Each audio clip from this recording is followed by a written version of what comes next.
Gente, entramos de novo aqui no segundo vídeo do dia 6 de maio de 2020, retomando aqui Natura non facite saltum. O que quer dizer isso, afinal de contas? É um pensamento que está em latim, que significa que a natureza não dá saltos.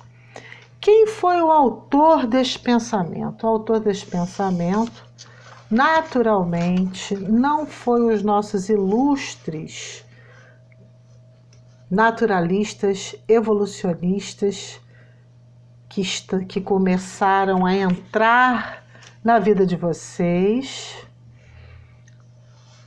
há pouco tempo, o nosso Charles Darwin e o nosso Wallace, personagens principais da evolução. Mas nós temos um outro personagem muito importante também, cujo nome é Jean-Baptiste Lamarck. No intervalo de um vídeo para o outro, eu já fui preenchendo aqui o espaço de destaque no palco da evolução, que deve ser destacado como colaborador desta nobre ciência. Jean-Baptiste Lamarck foi um evolucionista. Inclusive, ele dá nome à corrente evolucionista batizada como Lamarckismo. Você pode anotar aí no seu caderno, Lamarckismo. O que é, afinal, o Lamarckismo? Temos o darwinismo e temos o Lamarckismo. Jean-Baptiste Lamarck considerava a lei do uso e do desuso. Ele formulou a lei do uso e do desuso. O que é isso?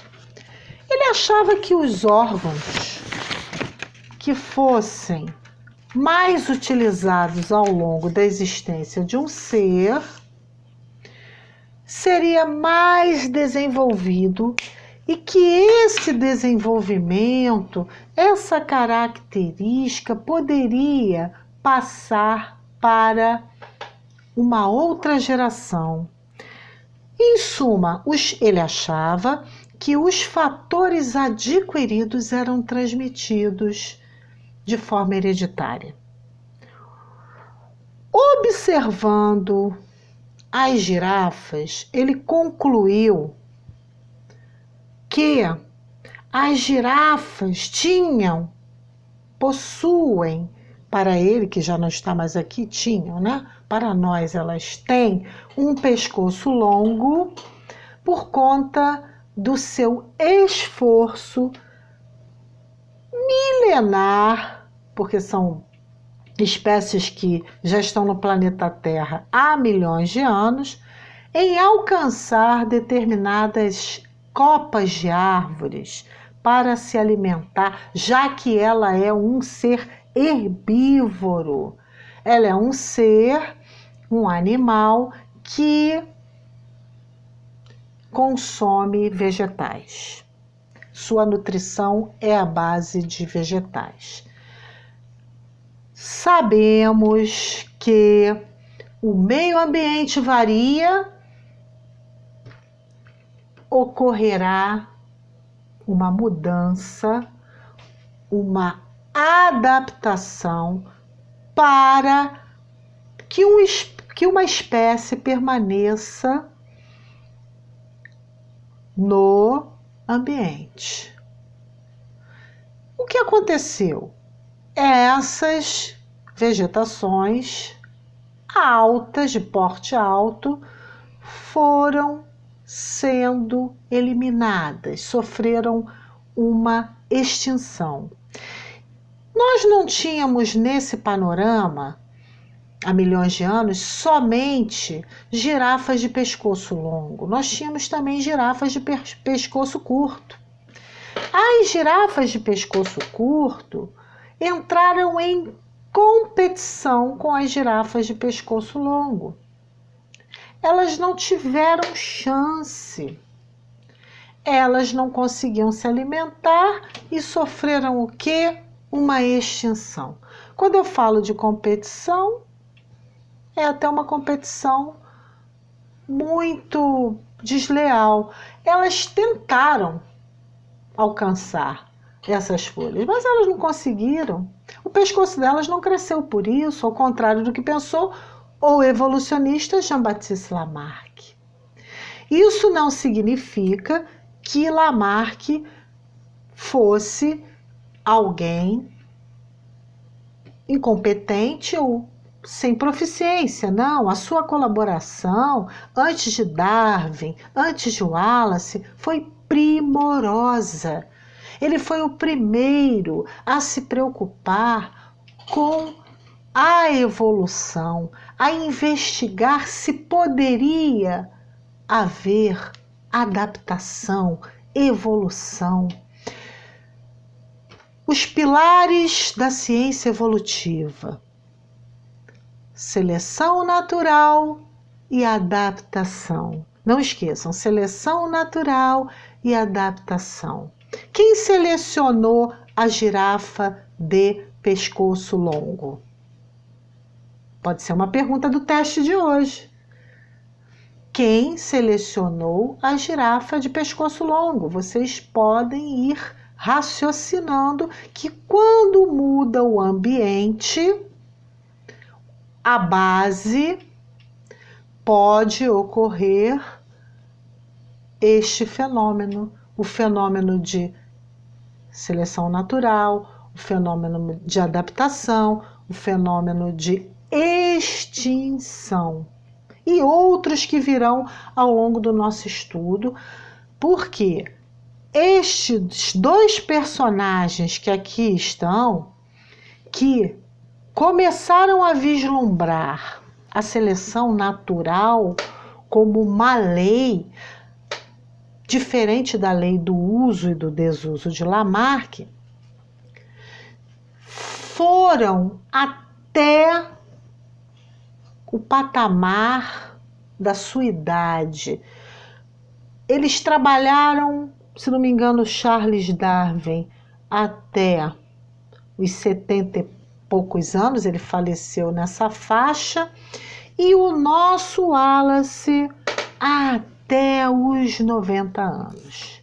Como nós já sabemos que um outro cientista chamado, botânico e taxonomista chamado Charles von Linné, disse: natura non facit saltum, a natureza não dá saltos, nós temos ainda anos pela frente de estudo só no segmento, na logia, no estudo da evolução.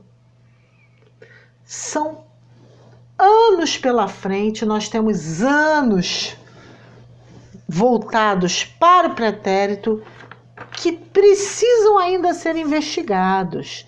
A natureza tem paciência, há meandros, muita coisa a ser descoberta. Agora, então, que nós falamos um pouco do que seriam caracteres adquiridos, caracteres que não são adquiridos, que são genéticos, esses sim serão passados de geração em geração. Vamos agora ler, vocês vão prestar bastante atenção no texto que eu vou ler e vão refletir comigo por que a natureza não dá saltos. Nós já sabemos que existiam dois tipos de girafas, pescoço curto, pescoço longo. Então vamos lá, até aí os nossos colaboradores cientistas estavam certíssimos. Vamos então à nossa leitura. prestem bastante atenção nos novos fatos, nos fatos de hoje, novas descobertas. A ciência não dá saltos. A velha questão do porquê a girafa tem o seu pescoço longo pode agora ser, pelo menos parcialmente, respondida.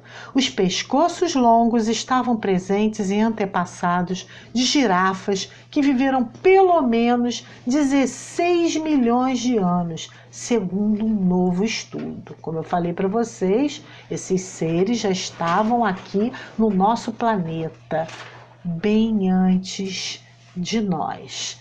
Pesquisadores examinaram a vértebra cervical do pescoço destes animais e chegaram a conclusões.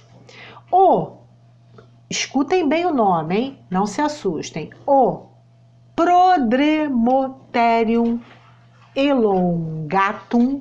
O que é isso, professora? É um nome científico muito importante, porque ele foi utilizado, ele adveio da nomenclatura binominal por conta do investigador botânico e taxonomista Charles von Linné, ou Carolus Linneau. Ele foi um suíço que lá no século XVIII fez um estudo aprofundado e dividiu os seres orgânicos em 5 reinos. Aristóteles dividiu em 3, lá na Idade Antiga. Na Idade Moderna, o nosso Linneu dividiu as espécies em 5 reinos, com exceção dos vírus. Nós vamos falar disso mais à frente. Então, esse nome é um nome científico que viveu 25 milhões de anos atrás, era potencialmente o antepassado das girafas modernas. E a Cantumerix sirtensis, que era um ancestral da girafa que viveu 16 milhões de anos atrás, ambos tinham pescoços alongados. Então, os precursores da girafa moderna tinham os seus pescoços alongados. Estes animais antigos eram suficientemente diferentes de suas contrapartes modernas que não são classificados como parte da família girafa.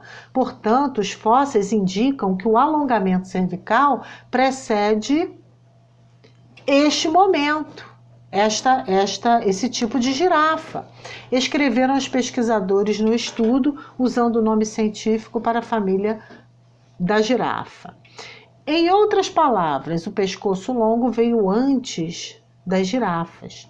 Como os investigadores colocaram em seu relatório publicado na edição de 7 de outubro, a Royal Society Journal Open Science, o atributo mais marcante e popular de girafas não é aparentemente uma característica definidora da família, o ponto alto para definir, para agrupar. O estudo é um dos primeiros a comparar rigorosamente os pescoços de girafas com os de seus parentes e antepassados para ver como eles mudaram ao longo do tempo, disseram os pesquisadores.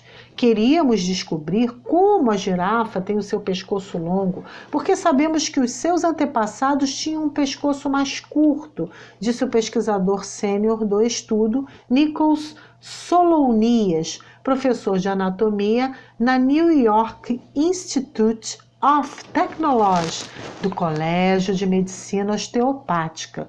O estudo incluiu animais de 11 espécies, incluindo 9 espécies extintas e 2 espécies vivas, a girafa e o okapi, girafa nativa da República Democrática do Congo. Vamos ler de novo essas duas esse pequeno parágrafo, o estudo inclui animais de 11 espécies, incluindo 9 espécies extintas e 2 espécies vivas, a girafa e o okapi, uma girafa nativa da República, que a pessoa que transcreveu teve alguns erros gramaticais, tá? O conteúdo tá correto, é um estudo real que ocorreu, que está ainda em processo, do ano passado, esse texto. Os pesquisadores se concentraram na terceira vértebra cervical de cada espécie e, em comparação, vértebras dos animais modernos com aqueles de seus antepassados. Compararam.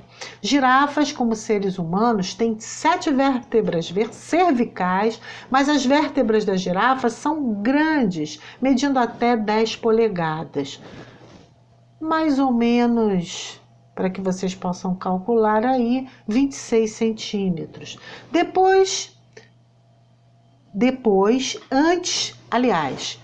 Antes do novo estudo, os pesquisadores pensaram que o okapi era mais primitivo do que girafas modernas, porque tinha um pescoço mais curto, disse Solonias. Mas as novas descobertas mostraram que o okapi é descendente de animais que tiveram pescoços mais longos do que ele possui.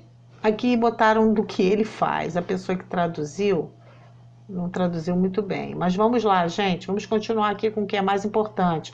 Herança de longo pescoço.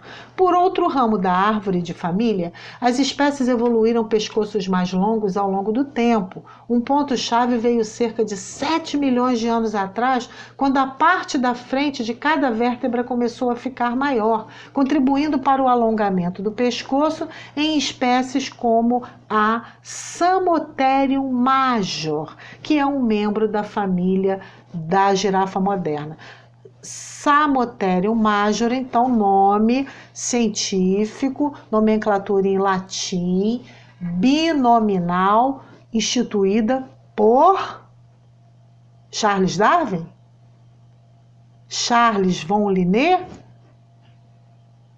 Ou Wallace? Quem respondeu Linneu, Charles von Linneu acertou. A pessoa que colocou Samotherium major e a segunda palavra escreveu com letra maiúscula está errado, mas nós vamos falar muito disso no segundo bimestre ainda. Em seguida, cerca de 1 milhão de anos atrás, em outra espécie, a parte de trás de cada vértebra alongou-se, o que também contribuiu para o pescoço da girafa moderna. Em outras palavras, a trilha fóssil mostra que o pescoço foi alongado de forma desproporcional, disse Solonias. No começo você tinha um alongamento anterior na frente, mais tarde você teve um alongamento posterior atrás. A conclusão disso aí, gente, para a gente fechar a leitura, que podem sair questões daí, é a seguinte: há um debate feroz em ambos os lados, mas ambas as ideias podem explicar por que as girafas se beneficiaram por terem pescoços compridos.